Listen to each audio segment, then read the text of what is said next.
बिस्मिल्लाहिर्रहमानिर्रहीम। अस्सलाम वालेकुम नाज़रीन, आप यूट्यूब चैनल देख रहे हैं। मैं इमरान ख़ान हूँ। दो विक्ट्री स्पीच हुई हैं और उन दोनों के ऊपर मुझे बात करनी है। एक तो नवाज़ शरीफ ने की है, एक इमरान ख़ान साहब ने की है। दोनों पे बात करता हूँ, लेकिन पहले ज़रा आलमी मीडिया की बात कर लें। आलमी मीडिया जो रिपोर्टिंग कर रहा है वो पाकिस्तान के लिए अच्छी नहीं है, और आलमी मीडिया पाकिस्तान में होने वाले इंतखाबात को धांधली ज़दा इंतखाबात और मशकूक इंतखाबात करार दे रहा है। और जो यहाँ पे इंसानी हकूक़ की खिलाफ वर्जियाँ की गई हैं, जो गिरफ़्तारियाँ हुई हैं, जिस तरीके से तशद्दुद के वाक़यात हुए हैं, उनको भी रिपोर्ट कर रहा है। और साथ ही इलेक्शन की क्रेडिबिलिटी के ऊपर सवालात उठाए जा रहे हैं। ये दुनिया भर का मीडिया रिपोर्ट कर रहा है जो पाकिस्तान में मौजूद था। इंटरनेट की और मोबाइल फ़ोन की बंदिश को भी शकूक व शुबहात की नज़र से देखा जा रहा है। और ये सारी चीज़ें आलमी मीडिया में रिपोर्ट होने के बाद अब आलमी सतह पर रिएक्शन आना शुरू हो गया है। रिएक्शन किस लेवल का है, इसके ऊपर बाकायदा मेरे पास सारी स्टोरी मौजूद है। मुख्तलिफ अखबारात से हमने उठाई है और उसको फिर हमने ट्रांसलेट किया ताकि आपके सामने हम रखें कि अमेरिका क्या कह रहा है, यूरोप क्या कह रहा है, यूरोपीय यूनियन क्या कह रहा है, यूके ने इसके बारे में क्या मौक़िफ़ अपनाया है। ये सारी चीज़ें मैं आपके सामने रख देता हूँ अभी इस पूरी स्टोरी के अंदर। सबसे पहले आप अमरीकी महकमा ख़ारजा का जो स्टेटमेंट है वो आप देख लीजिए। अमरीकी महकमा ख़ारजा ने कहा कि पाकिस्तान में जो इंतखाबात हुए हैं, अमेरिका इस बात का शदीद मुंतज़िर है कि मुकम्मल इंतखाबी नताइज जारी किए जाएँ, और वो इंतखाबी नताइज जैसे हों जो आवाम की मर्ज़ी की अक्कासी करते हों। यानी जिसको आवाम ने हुकूमत बनाने के लिए वोट डाले उसकी हुकूमत बननी चाहिए। इसका मतलब ये है। अमेरिका ने यह भी कहा कि अमेरिका किसी भी पाकिस्तानी सियासी जमात की जो हुकूमत बनने वाली है उसके साथ काम करने के लिए तैयार है। यानी अमेरिका को कोई एतराज़ नहीं कि पाकिस्तान में पाकिस्तान की आवाम की मर्ज़ी से किसकी हुकूमत बनती है। अमेरिका ताल्लुकात और जो मुश्तरका मफादात हैं उनके लिए किसी भी हुकूमत के साथ काम करने के लिए तैयार है।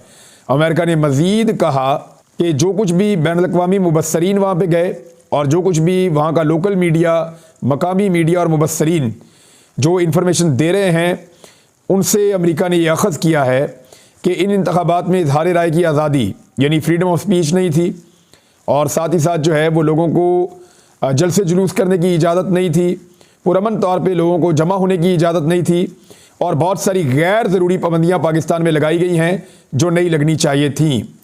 हम इंतखाबात में तशद्दुद की शदीद मज़म्मत करते हैं और इंतखाबी अमल में मुदाखलत के इल्ज़ामात पे अमेरिका बहुत फ़िक्रमंद है। मुदाखलत या धोखाधड़ी या धांधली के दावों की मुकम्मल छानबीन होनी चाहिए।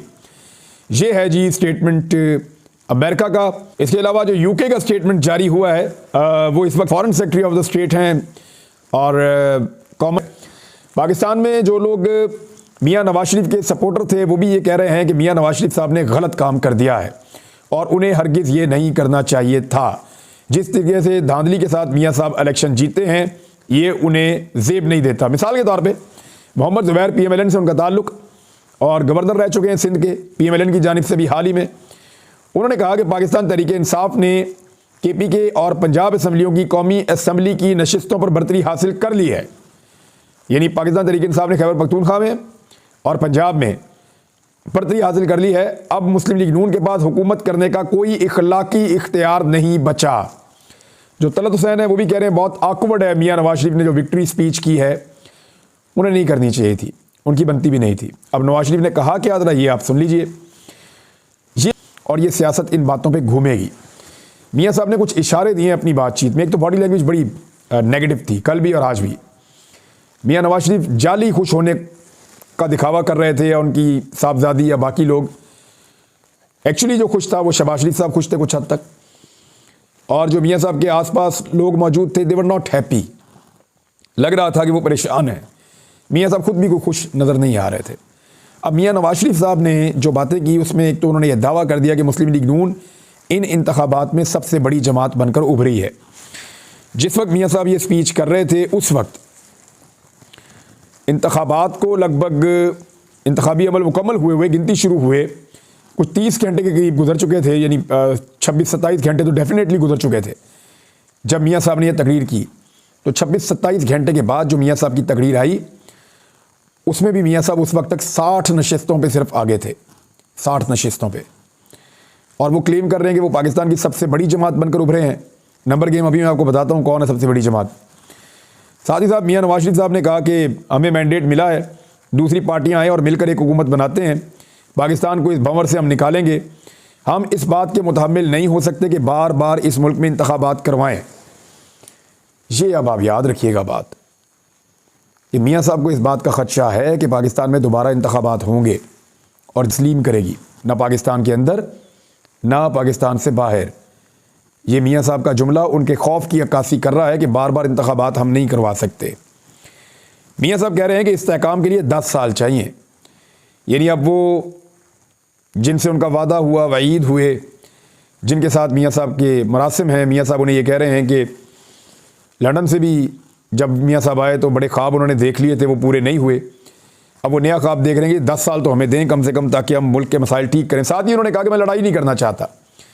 उन्हें आइडिया है कि पाकिस्तान तहरीक इंसाफ कभी भी हार नहीं मानेगी। वो अपनी जिन सीटों पे उनको ज़बरदस्ती हराया गया, वो इस फाइट बैक करेंगे और वो लीगल फाइट भी करेंगे, एहतजाज भी करेंगे पुरअमन, और वो आवाज़ उठाएंगे और वो कोशिश करेंगे कि जो सीटें उनसे छीनी गई हैं वो उन्हें वापस मिल जाएं। तो ऐसे में मियाँ साहब बहुत डिफेंसिव हुए। उन्होंने कहा जी मैं लड़ाई नहीं करना चाहता, पाकिस्तान अफोर्ड नहीं कर सकता, सब मिलजुल कर बैठ जाते हैं। साथ ही मियाँ साहब ने अपने मुमकिन इत्तेहादियों के नाम भी बता दिए। MQM मियाँ साहब की इत्तेहादी होगी, पीपल्स पार्टी मियाँ साहब की इत्तेहादी होगी, और जमीयत उलमा इस्लाम मियाँ साहब की इत्तेहादी होगी, और मियाँ साहब की अपनी जमात। ये 4 जमातें बड़े इत्तेहादी मिलकर हुकूमत बनाने जा रहे हैं। बलूचिस्तान से भी कुछ लोगों को मियाँ साहब शामिल कर सकते हैं। अब ज़रा आप गौर कीजिए कि इन्होंने पिछले दिनों एक दूसरे के साथ किया क्या है, वो मैं आपको बाद में बताता हूँ, लेकिन पहले मियाँ साहब की बात सुन लें। एक और क्लेम किया मियाँ साहब ने। नवाज शरीफ कहते हैं कि सियासत इबादत समझ कर करें और आवाम की मुश्किलात के हल के लिए काम करें। बात यह है कि आप चोरी का पैसा पहले इकट्ठा करें और उसको फिर आप सदका और खैरात में इस्तेमाल करें, तो आपका सदका और खैरात जो है वो कबूल हो जाएगा। यानी आप चोरी करें, डकैती मारें, लूट मार करें और लोगों से पैसा छीन कर ले आएँ, उसको इकट्ठा कर लें, लोगों का हक मार के पैसा इकट्ठा कर लें और फिर उस पैसे से आप सदकात और खैरात करें, तो आपको लगता है कि आपको सवाब मिल रहा है।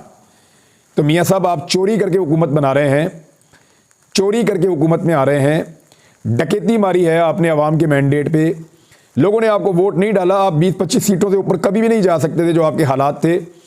ऐसी सूरत हाल में जब दर्जनों सीटें आपने छीन कर ली हैं ज़बरदस्ती जोर लगा के, सेलेक्टेड बन के, तो चोरी करके जो हुकूमत आप लेकर आ रहे हैं, तो इबादत समझ के आप खिदमत कैसे करेंगे? आप नहीं कर पाएंगे मियाँ साहब, क्योंकि आप बदनीयती के साथ आए हैं, तो आपका काम भी वैसे ही रहेगा और ये आने वाले दिनों में नजर आ जाएगा सबको। अब आ जाए जी, इमरान खान साहब ने विक्ट्री स्पीच किया। अच्छा, नवाज शरीफ साहब ने विक्ट्री स्पीच की ना, इसको ऑकवर्ड करार दिया। तलत हुसैन ने भी, बाकी लोगों ने भी, और सहाफ़ी भी कह रहे हैं कि 60 सीटों के साथ कौन सी विक्ट्री स्पीच होती है। ये तो मियाँ साहब ने अपने साथ ज़्यादती की है और पाकिस्तानी सियासी तारीख के अंदर एक और गंद मार दिया है मियाँ नवाज शरीफ साहब ने। सिर्फ मियाँ साहब को इस बात का ज़ोम है कि उनको सीटें और दिलवा दी जाएंगी और उससे वो हुकूमत बना लेंगे। ऐसा लगता नहीं है कि मियाँ साहब हुकूमत बना के भी इंजॉय कर पाएंगे। अब आ रहे हैं इमरान खान ने क्या कहा।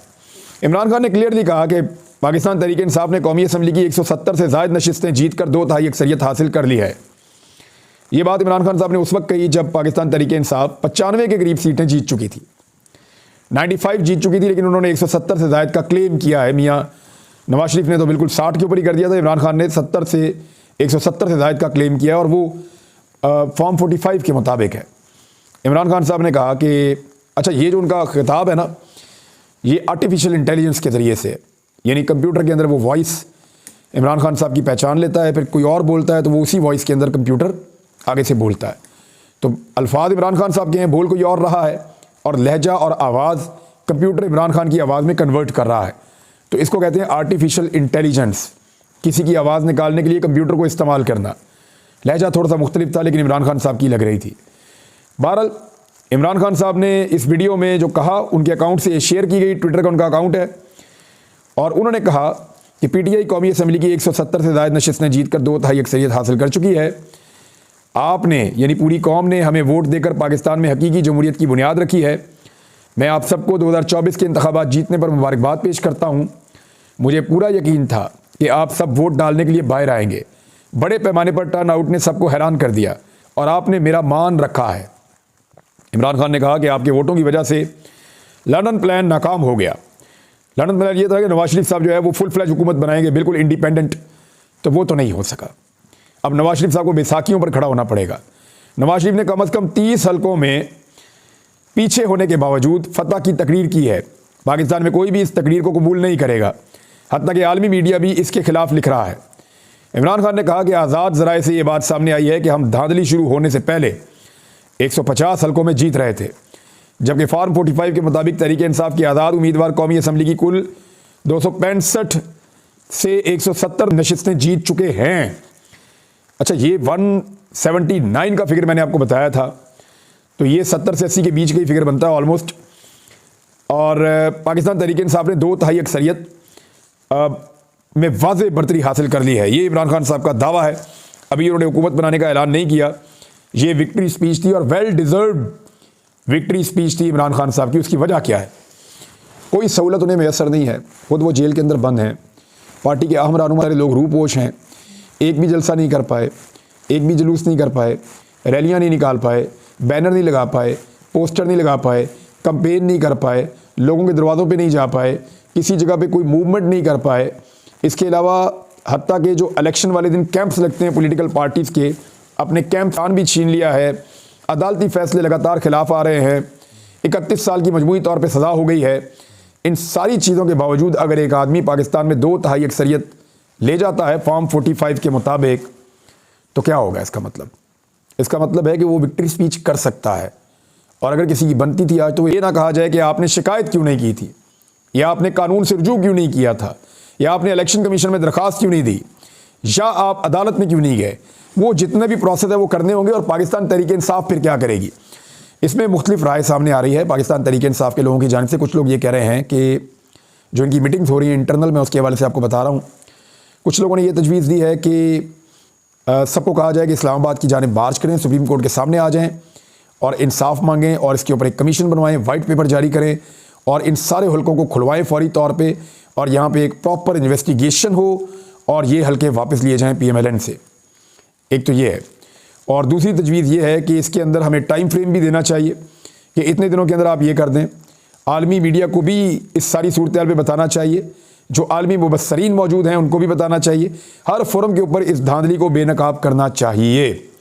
ये अब PTI के अंदर मुख्तलिफ तजावीज़ आ रही हैं। 1-2 दिन में ये इनको एक आधे दिन में फाइनल कर लेंगे इन चीज़ों को, लेकिन असल जो मामला है वो इमरान खान साहब तय करेंगे जब, और वही आगे बढ़ाएगा इस मामले को, इलेक्शन वाले को। लेकिन आप देखें कि एक आदमी जिसको रेड लाइन जिस पे लगाई गई थी, जिसके ऊपर क्रॉस लगाया गया था, जिसको माइनस किया गया था, आज सारे वो जेल में पड़े हुए आदमी की तरह अपनी वोट की ताकत से बड़े बड़े मनसूबे खाक पे मिला दिए। अब तक के लिए इतनी, अपना ख्याल रखिएगा। कुछ चीज़ें आपके साथ शेयर करता हूँ अगले व्लॉग में। अल्लाह हाफ़िज़।